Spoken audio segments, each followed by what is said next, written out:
आज हम लोग आगे डिस्कस करते हैं question number 9 vector. Question number 9, a mosquito net over a 7 feet and 4 feet bed is 3 feet high. देखिए डायमेंशन जो बेड का है वो 7 feet into 4 feet into 3 feet है, मीन 7 feet लेंथ 4 feet बाडेड बेड का है, और जो मॉस्किटो नेट है वो 3 feet हाइट है।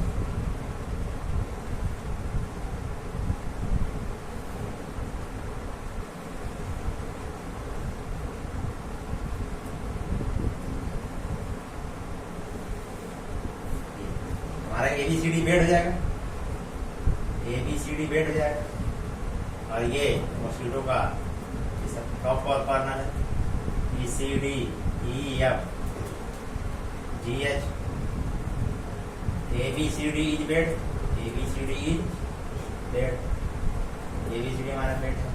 ये 7 feet है और ये 4 feet है, इसका हाइट है, ये 7 feet है और हाइट जो है वो 3 feet है।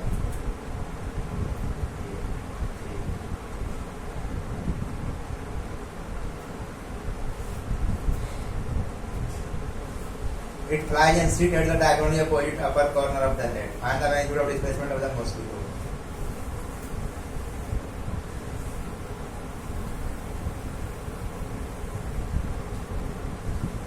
देखिए आपको आ भी रहा है कि आप इसको ऑरिजिन ले लेते हैं, इसको हम ऑरिजिन ले लेते हैं, लेंथ की ओर अलग x axis draw, x axis मानते हैं, और बाडेड की ओर वाई एक्सिस, और इसके अलावा Z axis.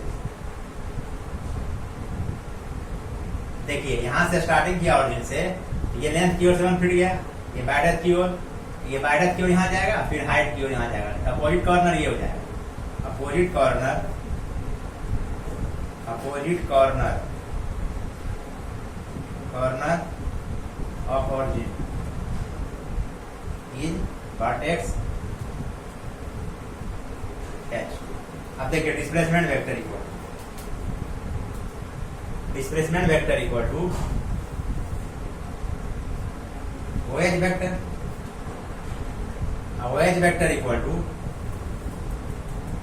Bye triangle law, by triangle law, by triangle law,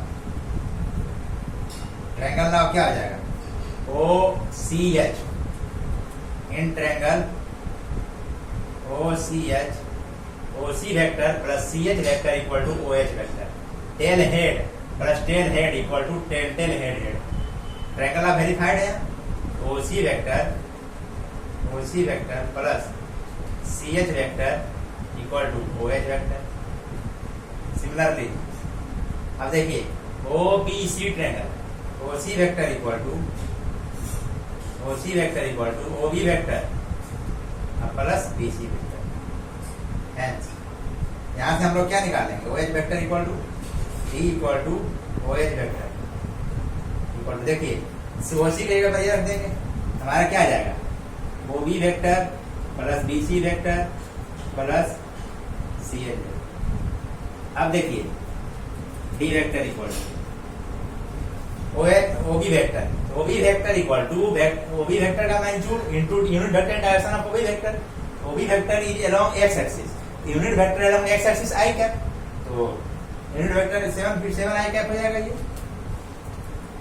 plus BC vector we assume y axis along AD, this is parallel along AD, so unit vector along y axis is same as unit vector along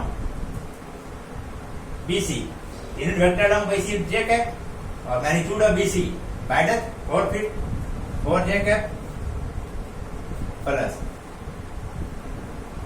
CH is parallel to AF, unit vector AF is along z axis, unit vector along AF j k cap, so AF vector और CH vector equal to 3 k cap। magnitude of displacement vector equal to under root 7 square 4 square 3 3 square 49 16 plus 9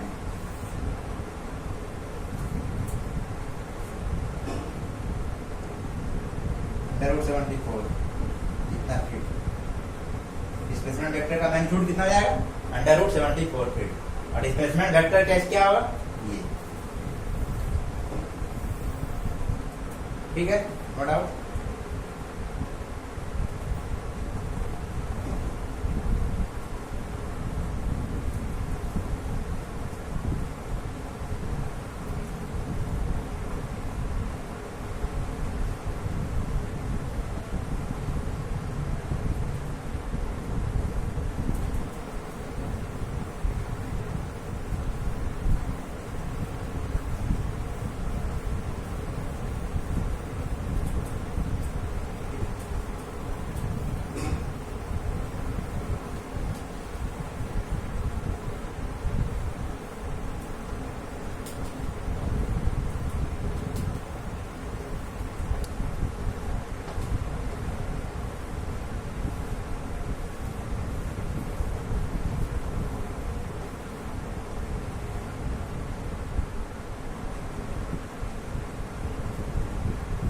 देखिए हम लोग question number 10 discuss करेंगे। बहुत आसान question है। Question number 10,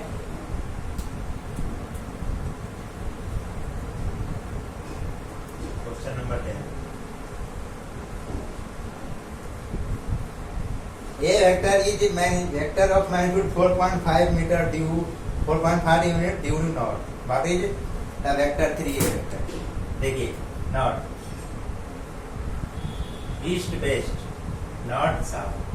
वो जो वेक्टर है वो यहाँ से स्टार्ट है, ईस्ट वेस्ट नॉर्थ ऊपर होता है और साउथ। वो जो वेक्टर है वो 4.5 यूनिट है। वेक्टर ए 4.5 यूनिट अराउंड नॉर्थ है। अब देखिए 3A वेक्टर, 3A वेक्टर क्या होगा? किसी वेक्टर में हम स्केलर से मल्टीप्लाई करते हैं तो उसका मैग्नीट्यूड उतना टाइम हो जाता है और डायरेक्शन वही रहता है जब स्केलर पॉजिटिव होता है। जब स्केलर नेगेटिव होता है डायरेक्शन रिवर्स कर जाता है। तो 3A वेक्टर कितना होगा? 3 × 4.5 यूनिट हो जाएगा around north, around 13.5 unit due north. ये 3A वेक्टर हो जाएगा फर्स्ट नंबर। सेकंड नंबर देखिए हमसे पूछा जाएगा कौन सा vector? -4A vector, -4A vector. इसमें देखिए क्या होगा? मैग्नीट्यूड मल्टीप्लाइड हो जाएगा 4 टाइम्स और डायरेक्शन रिवर्स कर जाएगा। -4 × 4.5 unit due south, direction reverse कर जाएगा।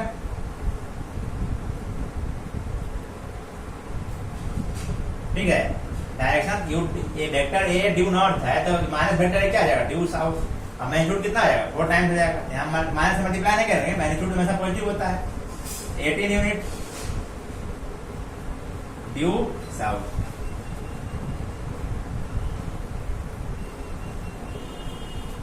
ये हमारा -4 वेक्टर हो जाएगा। देखिए क्वेश्चन नंबर 11 डिस्कस करते हैं। Question number 11,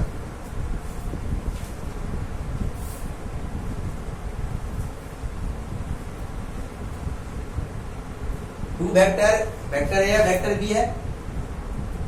late A = 2 metre and B = 3 metre. Theta कितना है? 60 डिग्री। थीटा क्या है? Angle between vector A and vector B. Angle between vector A and vector B कितना है? 60 डिग्री। ठीक है। Scalar product of two vector, magnitude of their vector product. देखिए scalar product of two vector, vector A और vector B हो जाएगा। हम इसको 2 मीटर माने हैं, इसको 3 मीटर, तो ये वेक्टर ए हो जाएगा, वेक्टर बी हो जाएगा। तो A dot B vector magnitude of A, magnitude of B into cos theta. Magnitude of A 2, magnitude of 3 B 3 into cos 60। cos 60 कितना होता है? 1/2। ये कट जाएगा तो कितना आएगा? 3 यूनिट। अब क्या पूछा जा रहा है? ये फर्स्ट पार्ट था। बी पार्ट में क्या पूछा जा रहा है? क्रॉस प्रोडक्ट का magnitude, magnitude of cross product of two vector. इसका डिफिनेशन हम लोग जानते हैं क्या आता है, magnitude of A magnitude of B sine theta, theta कितना 60 डिग्री, मैग्नीट्यूड इसका 2 इंटू 3 इंटू साइन 60, साइन 60 कितना होता है 2 इंटू 3 इंटू रूट 3/2, ये कट जाएगा तो कितना आएगा 3√3। ठीक है, ये हो गया क्वेश्चन नंबर 11। आगे डिस्कस करते हैं हम लोग क्वेश्चन नंबर 12।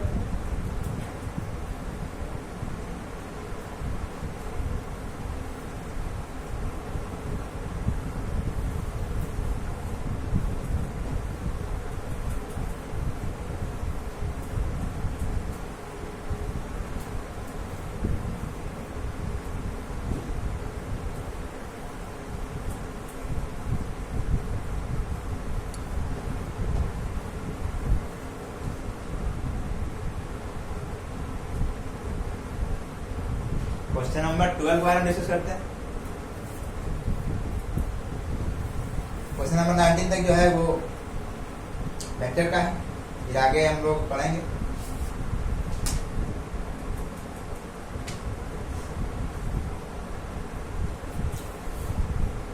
एक रेगुलर हेक्सागोन गिवन है, उसके अलावा वेक्टर डिफाइन है।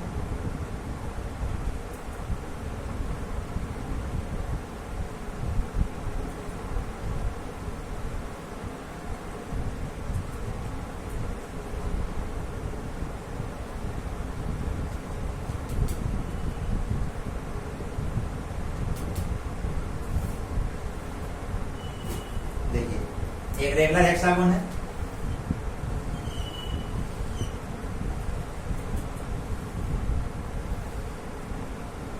A1 A2 vector, A1 A2 A3 A4 A5 A6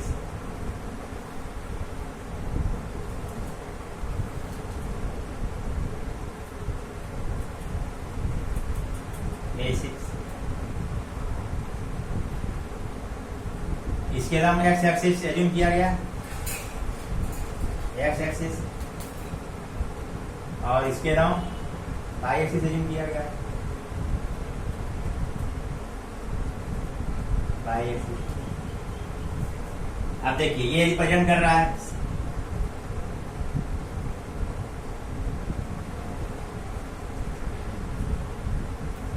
ये सब दिया हुआ है, रेगुलर हेक्सागोन है। X component vector represented by the 6 sides taken in order।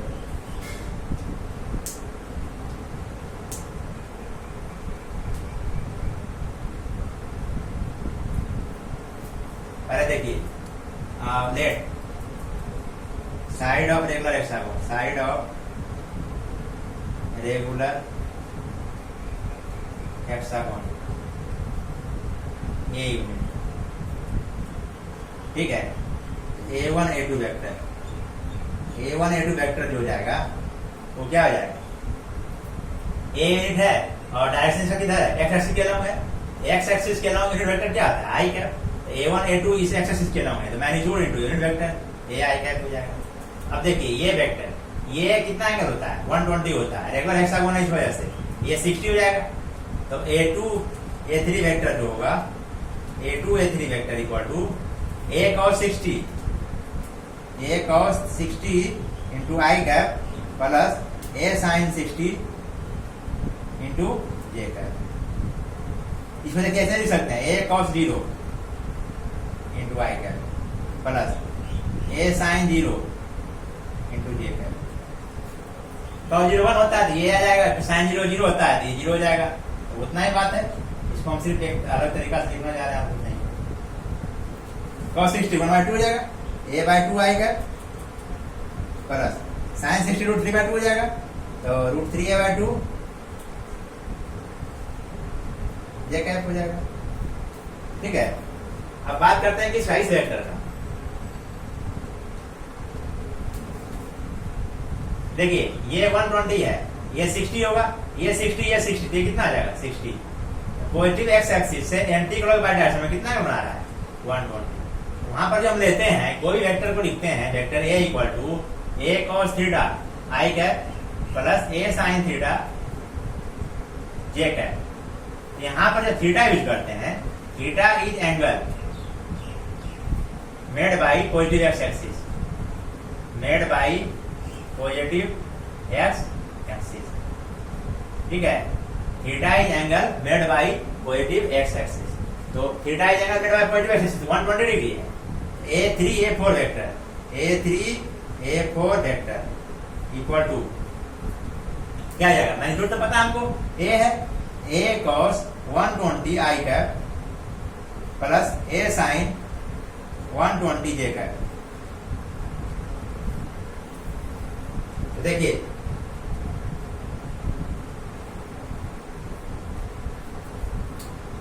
और इसमें यहाँ पर देखिए, अगर आप 60 डिग्री को वैल्यू नहीं लिखना चाहिएगा तो हमको थोड़ा प्रूव करना दूसरा चीज, इसलिए इसको हम ऐसा लिखते हैं A cos 60 डिग्री को पाई बाय 3 लिखते हैं, पाई by 3 I cap plus A sin pi by 3 J cap, ठीक है। यहाँ पर 120 डिग्री 2 पाई बाय 3 लिखते हैं, A cos 2 pi by 3 I cap plus A sin 2 pi by 3 J cap, ठीक है। अब देखिए A4 A5 vector, A4 A5 vector equal to, ये देखिए ये एंटी पैरेलल है इसके, इसकी ये एंगल एक्स एक्सिस के साथ 0 बन रहा है, ये कितना बनाएगा पाई, A cos pi into I cap plus A sin pi into, ऐसे देखिए 0 हो जाएगा, ये कितना आ जाएगा माइनस ए आई कैप हो जाएगा, क्योंकि ये इसकी एंटी पैरेलल है, तो माइनस आई कैप वेक्टर हो जाएगा, मैग्नीट्यूड कितना है A है। अब A5 A6 vector, A5 A6 vector equal to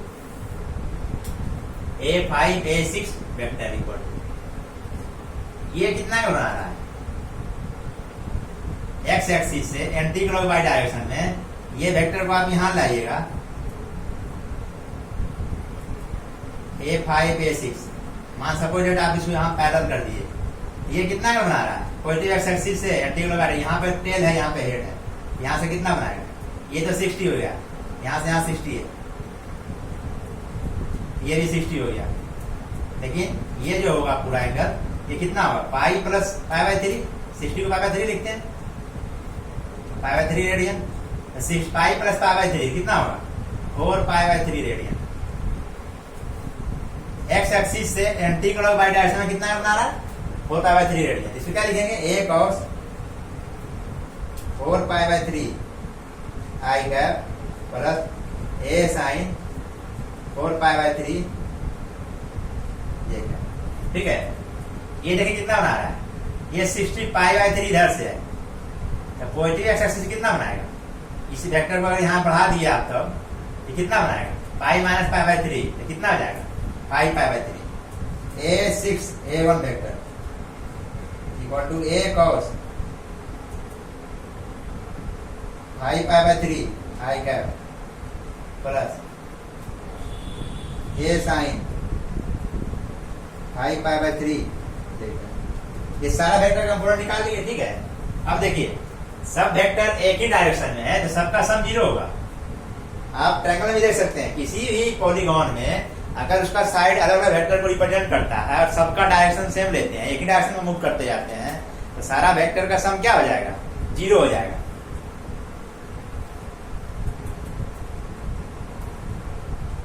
हम इसको आगे बनाते हैं, ठीक है, हटा देते हैं यहां से।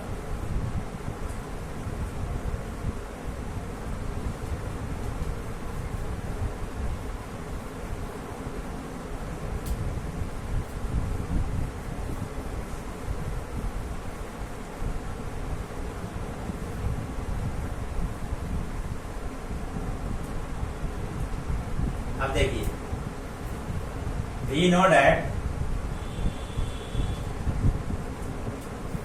sum of vector represented by a regular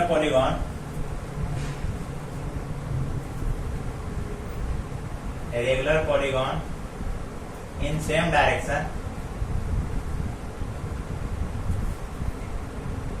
is 0. So A1 A2 vector plus A2 A3 vector plus A3 A4 vector plus A4 A5 vector plus A5 A6 vector plus A6 A1 vector equal to 0।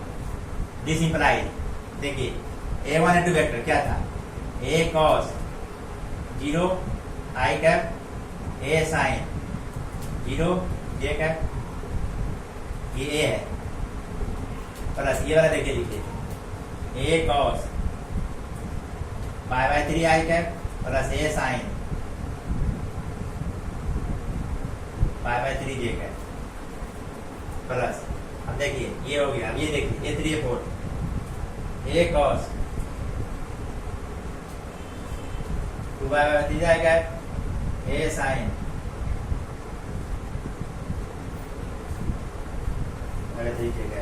Plus A4 A5 vector कितना है, A cos pi I cap plus A sine pi J cap plus, next ये देखिए ये है A cos 4 pi by 3 I cap A sine 4 by 3 J cap plus A cos 5 pi by 3 I cap plus A sine 5 pi by 3 J cap equal to 0 है। अब देखिए सारा vector का सम 0 है, सारा vector x component y component के term में given है, तो x कंपोनेंट सेपरेटली 0 होगा, y कंपोनेंट 0 होगा। यहाँ पे क्या करेंगे, x कंपोनेंट को एक साथ ऐड करेंगे, y कंपोनेंट को एक साथ ऐड करेंगे, तो दोनों इक्वल हो जाएगा। तो हम 0 क्या लिख सकते हैं, 0 into I cap, 0 into I cap plus 0 into J cap, इसको ऐसा लिख सकते हैं। तो equating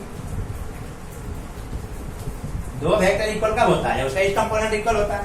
equating the component, equating the component,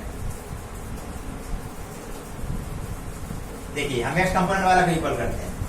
A cos, A common ले लेते हैं, A cos 0 plus cos pi by 3 plus cos 2 pi by 3 plus cos pi plus cos 4 pi by 3 plus cos 5 pi by 3 equal to 0।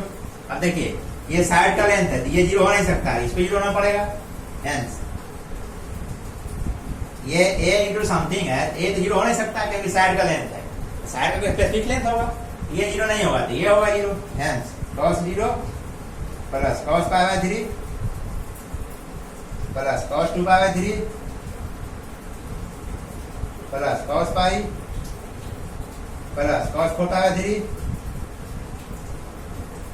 Plus cos 5 pi by 3 equal to 0।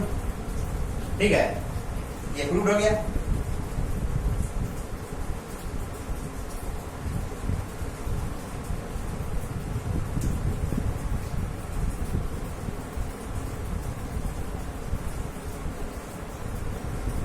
अरे क्या कर रहा है, cos का value आप जानते हैं, इसको वेरीफाई कीजिए रिजल्ट को। तो cos 0 कितना होता है, cos 0 रख दीजिए, cos 0 1 होता है। चलिए ना, cos 0 1 होता है, cos pi by 3 cos 60 divided 3 by 2 होता है, cos 2 pi by 3 cos pi minus pi by 3 pi minus pi by 3 cos pi minus 1 होता है, cos 4 by 3 cos pi plus pi by 3 plus cos, देखिए ये 2 पाई minus pi by 3 आ जाएगा equal to 0। देखिए ये plus 1 minus 1 cut जाएगा, ये root 3 by 2 plus है। देखिए cos 2 पाई बाय माइनस 3, ये कितना आ जाएगा, फोर्थ क्वाड्रेंट, फोर्थ क्वाड्रेंट में cos पॉजिटिव होता है, cos पाई बाय 3 यहाँ भी है, और cos पाई बाय 3 ये इससे कट जाएगा। यहाँ से देखिए, सॉरी यही पॉजिटिव यही पॉजिटिव है, ये देखिए पाई plus pi by 3 third quadrant, third quadrant में ये कितना हो जाएगा, माइनस पाई बाय 3, ये जाएगा प्लस 5/3, ये दोनों कट जाएगा, ये दोनों कट जाएगा और ये दोनों कट जाएगा, तो 0 इक्वल टू 0 वेरीफाइड हो गया। पाई माइनस 5/3 सेकंड क्वाड्रेंट, देखिए यहाँ पर लिख देते हैं cos pi minus 5/3 minus cos 5/3 cos pi plus 5/3, ये थर्ड क्वाड्रेंट में भी cos नेगेटिव होता है, माइनस cos 5/3, यहाँ पे पॉजिटिव है तो ये दोनों कट जाएगा, यहाँ पॉजिटिव है ये पॉजिटिव है ये नेगेटिव, दोनों कट जाएगा। अब माइनस 1 प्लस 1 कट गया, 0 इक्वल टू 0 वेरीफाइड हो गया। ये हमारा था question number 12।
Question number 13 discuss करेंगे। वेक्टर ए गिवन है 13, vector A equal to 2i cap plus 3j cap plus 4k cap, vector B equal to ai cap plus 4j cap plus 5k cap.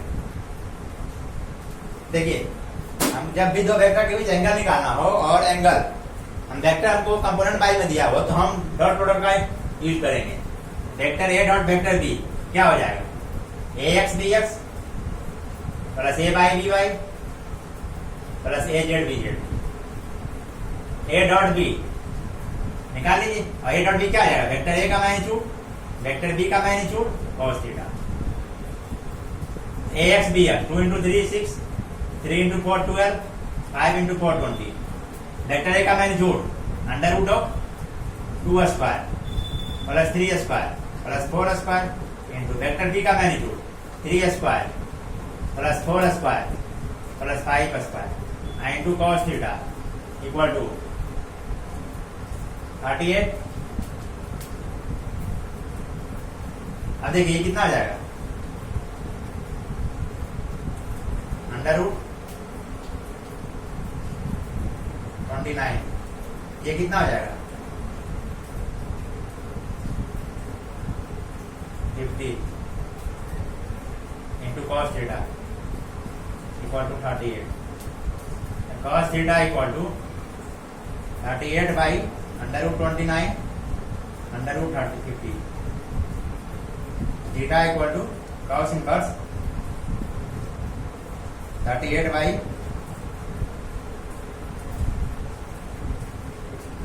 इसको solve कर लीजिएगा, फिर chart से value निकाल लीजिएगा, निकल जाएगा।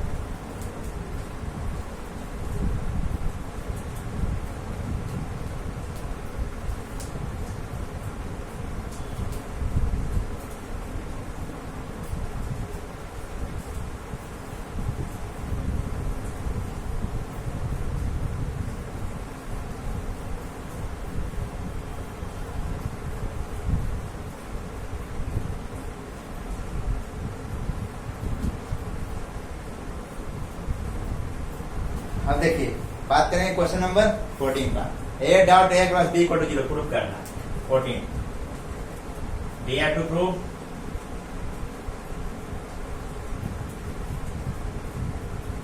a dot a cross b equal to 0। देखिए A cross B, A cross B. अब ये बोर्ड का प्लेन है, इसमें हम वेक्टर ए लेते हैं और वेक्टर बी लेते हैं, ठीक है। इसके बीच कुछ भी एंगल है, ए क्रॉस बी वेक्टर जो होगा तो इस प्लेन के परपेंडिकुलर होगा, ये गारंटी है। ए क्रॉस बी जो होगा इस प्लेन के परपेंडिकुलर होगा और वेक्टर ए इसी प्लेन में है। Direction of vector A cross vector B is perpendicular to the plane containing vector A and vector B. So vector A cross vector B perpendicular to vector A plane में, इस plane के ही perpendicular हो गया, तो उस plane में जितना vector है सबके परपेंडिकुलर है, उस प्लेन में वेक्टर ए भी तो है उसके ही परपेंडिकुलर हो गया। अब दो परपेंडिकुलर वेक्टर का we know that dot product of two perpendicular vector, dot product of two perpendicular vector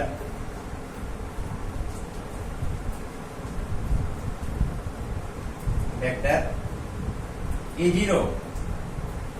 क्योंकि फिर क्या आता है, A dot B equal to A magnitude of A magnitude of B cos theta, cos 90 zero हो जाएगा, जब angle 90 रहेगा तो जीरो हो जाएगा। Hence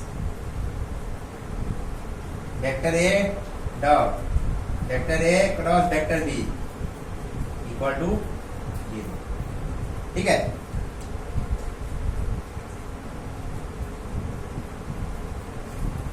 next question number 15।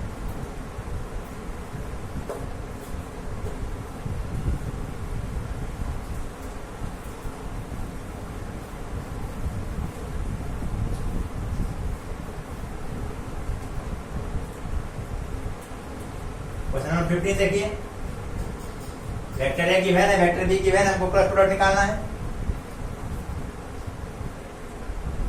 Vector A equal two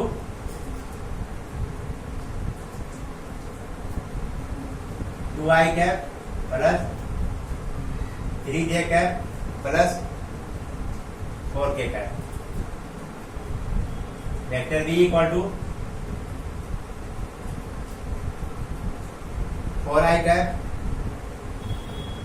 plus 3j cap plus 2k cap. देखिए vector A cross vector B formula क्या होता है, फार्मूला होता है डिटरमिनेंट ऑफ आई जे के ax a by az bx b by bz। इस type से arrange करना है, डिटरमिनेंट निकालना है। आई जे के ax कितना है 2, a by 3, a 4, 4, 3, 2 और डिटरमिनेंट। अब देखिए expanding along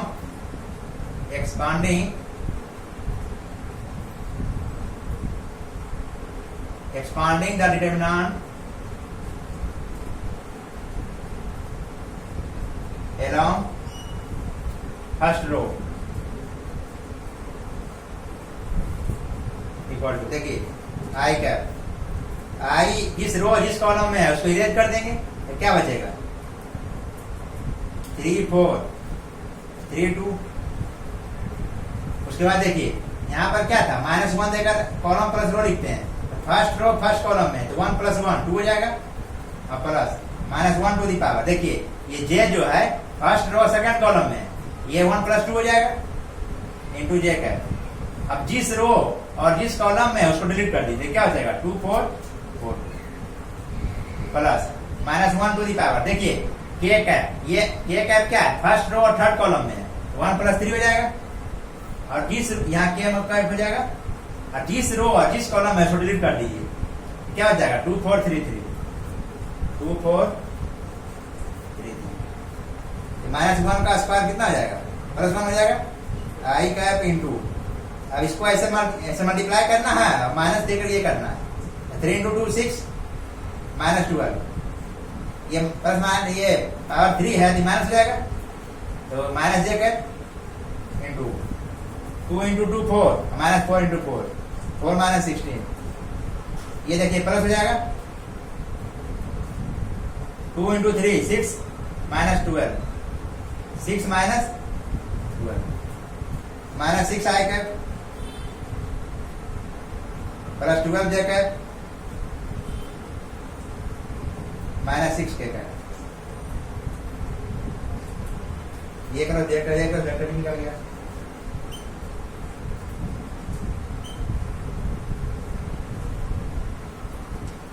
vector A cross vector B types हम लोग निकालते हैं।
क्वेश्चन नंबर 16 देखिए। Question number 16 vector A vector B vector C are mutually perpendicular so that C cross vector A cross vector B equal to 0 C cross vector A cross vector B equal to 0 vector A vector B and vector C are mutually perpendicular.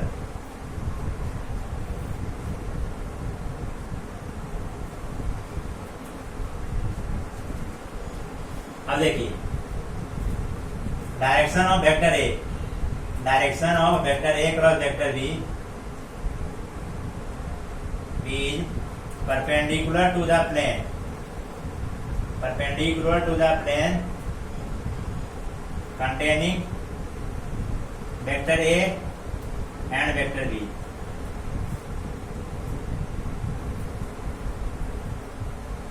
Vector and vector B also. Vector C is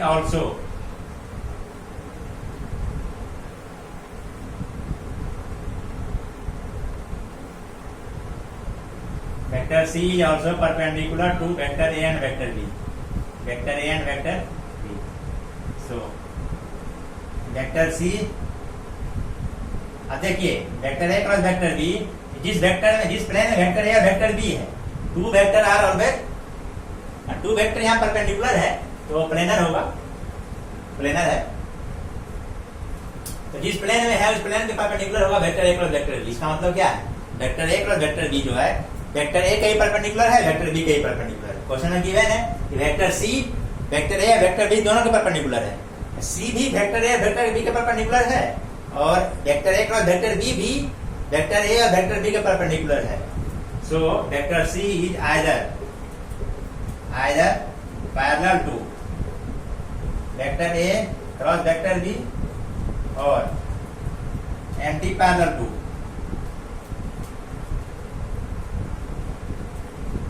vector A cross vector B या तो parallel होगा या anti parallel होगा।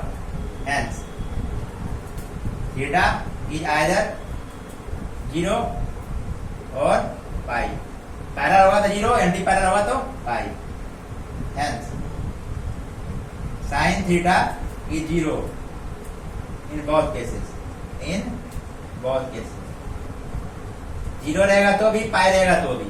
Hence, अब तो दोनों का cross product क्या आ जाएगा C cross vector A cross vector B equal to 0। ये प्रूव हो गया। इसका मॉड 0 होगा तो ये भी 0 हो जाएगा। दो पैरेलल और एंटी पैरेलल क्रॉस प्रोडक्ट 0 होता है।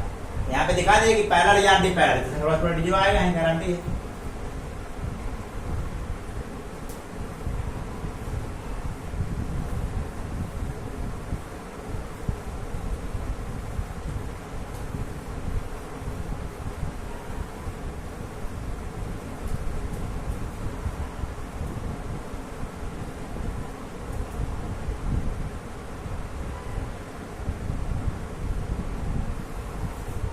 Question number 17।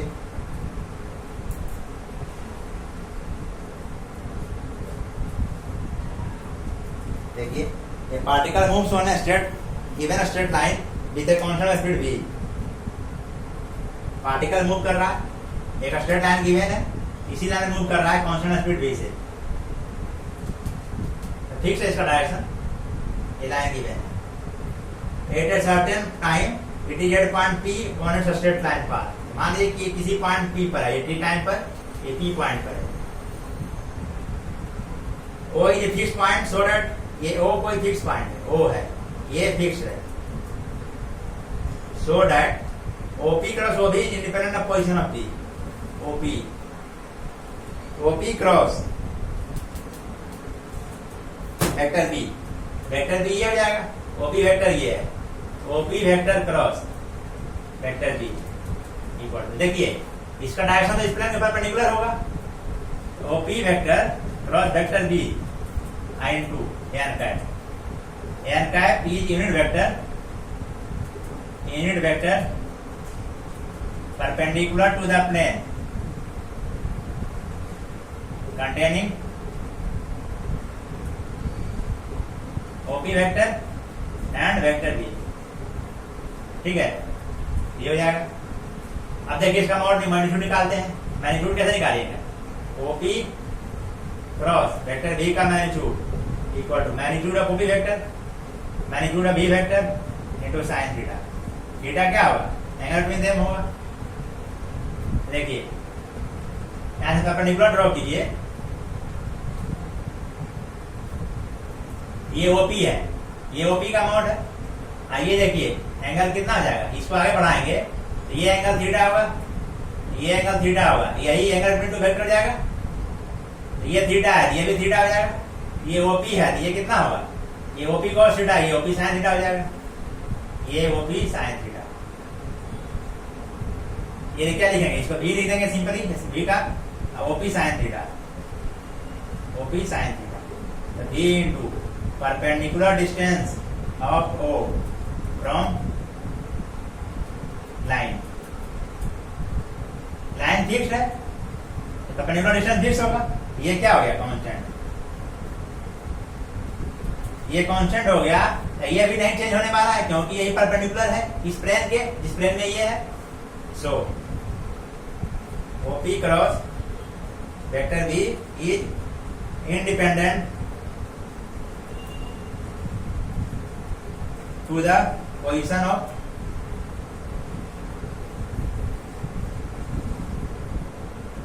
Point P। Point P के पोजीशन से इंडिपेंडेंट है, पॉइंट P के पोजीशन से इंडिपेंडेंट है।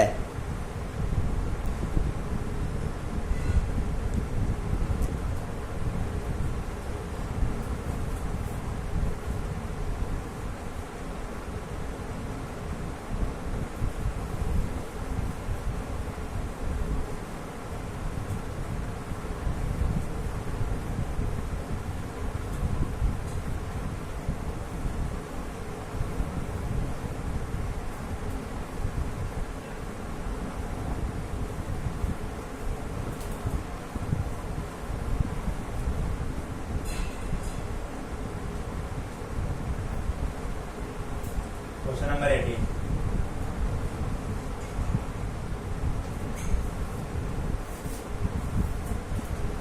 फोर्स होना 4 बटे two electric and magnetic field given by इतना। Suppose that E along axis B is along y axis। in what direction net force होने 0, नेट फोर्स को 0 करना है। देखिए ये x एक्सिस लेते हैं और ये y एक्सिस ड्रॉ करते हैं। तो वेक्टर इलेक्ट्रिक फील्ड,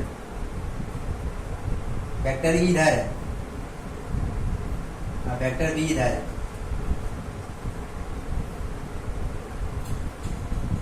फोर्स कितना लग रहा है? Q into vector E plus Q into vector B cross vector B।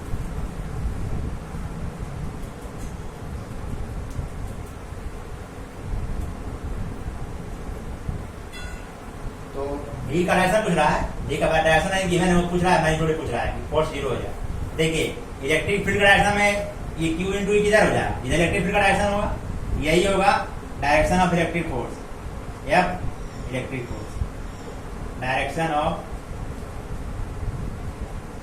Electric force, electric force का डायरेक्शन इधर है, तो मैग्नेटिक फोर्स का डायरेक्शन इधर होना चाहिए, इधर होना चाहिए, इधर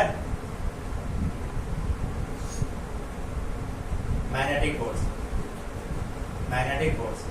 अब इसका सम 0 करना है, इसको 0 करना है, ये क्या होगा, plus Q into V cross V, ये हो गया फोर्स ऑफ इलेक्ट्रिक, ये force of due to magnetic field, ये 0 हो गया, तो फोर्स ऑफ मैग्नेटिक फील्ड क्या होना चाहिए, minus force of electric field, तो force of electric field x axis के लॉन्ग है, तो फोर्स ऑफ मैग्नेटिक फील्ड इधर होना चाहिए, मैग्नेटिक फोर्स इधर होना चाहिए, वेक्टर V इधर है, तो Q into V cross V। देखिए अगर बाई V को इधर रखते हैं तो V cross V, V cross V, thumb का डायरेक्शन इधर हो जाएगा, तो V should be along Z axis, ये vector, vector V should along Z axis, should along Z axis, reason क्या आ जाएगा, then V cross V is along negative x axis, hence magnetic force Q into V cross V is along negative x axis. Let charge positive है, negative रहेगा तो इसमें कोई दिक्कत नहीं है, सेम आएगा। देखिए ये इक्वल हो जाएगा, तो V का ये हो जाएगा। अब देखिए ना डायरेक्शन तो निकाल दिए वेलोसिटी का, अब मैग्नीट्यूड, तो Q इंटू E का magnitude equal to Q into V cross V का magnitude minus Q into E equal to Q into V V, V V sine theta, sine theta 90 हो जाएगा।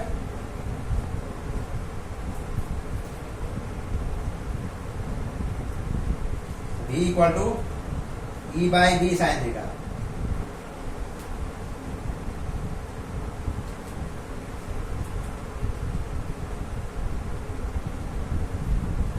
मैग्नीट्यूड इक्वल कर दिया B sine theta, for minimum value of B, for minimum value of B,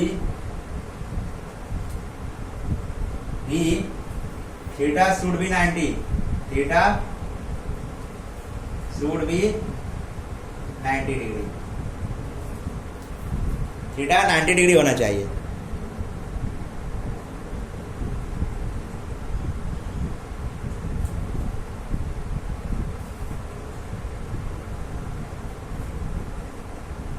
along plane containing Z axis,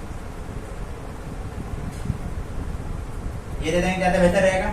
और Z axis के लंब तब रहेगा जब मिनिमम लेना है हमको, मिनिमम लेना है तो Z एक्सिस के लंब हो जाएगा, हेंस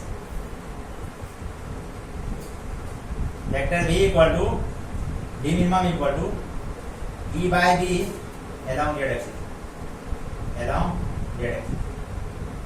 ऐसे अगर मिनिमम नहीं रहेगा तो E by B sine theta होगा in the plane containing Z axis, Z axis जो प्लेन इस प्लेन में है उसके नाम होगा, ठीक है। देखते हैं आगे,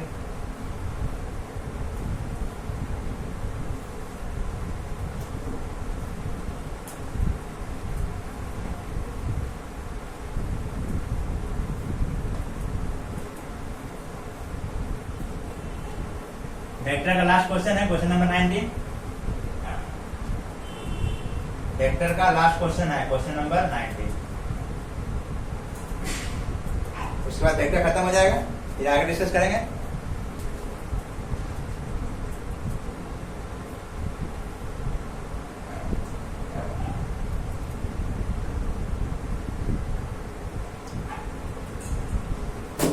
late vector A is along x axis, x axis,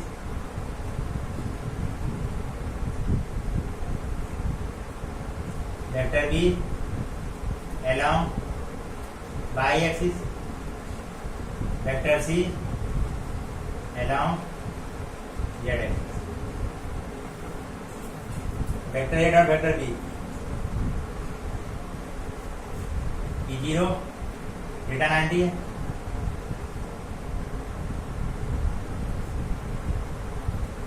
vector C dot vector B 0 return aunty इस केस में, but vector A not equal to vector C लिखा हो, direction is not same, direction is not same and magnitude is not mention, and magnitude is not mention. Magnitude के बारे में discuss ही नहीं कर रहे हैं, जो डायरेक्शन ही सेम नहीं है तो मैग्नीट्यूड भी, मैग्नीट्यूड की बात ही अलग है। डायरेक्शन सेम नहीं, वेक्टर से इक्वल हो नहीं सकता, इसलिए वेक्टर बी वेक्टर सी के इक्वल होगा, ऐसे पास कुछ भी नहीं है। तो वेक्टर सी एंड हो गया।